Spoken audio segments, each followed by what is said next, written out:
శక్తితోనూ నీ పూర్ణ వివేకముతో ప్రేమింపవలెనని నిన్ను వలె నీ పొరుగు వారిని ప్రేమింపవలెను. లూకా సువార్త 10వ అధ్యాయం 27వ వచనం.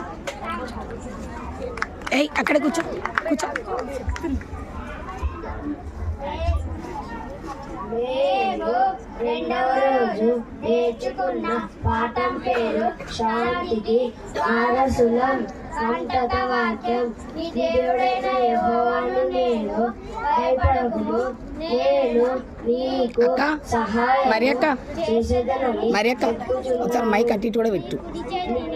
పట్టుకొని ఉన్నాను. 41వ అధ్యాయం 13వ వచనం. గుడ్. నెక్స్ట్. మేము 3వ రోజు నేర్చుకున్న పాఠం పేరు ధైర్యానికి వారసులం.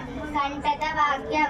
నేను నీకు ఆజ్ఞ ఇచ్చి ఉన్నాను కదా, నిబ్బరము కలిగి ధైర్యంగా ఉండుము, దిగులు పడకుము, జడియకుము. నీవు నడుచు మార్గములంతటిలో నీ దేవుడైన యెహోవా నీకు తోడై ఉండును. యెహోషువ 1వ అధ్యాయం 9వ వచనం.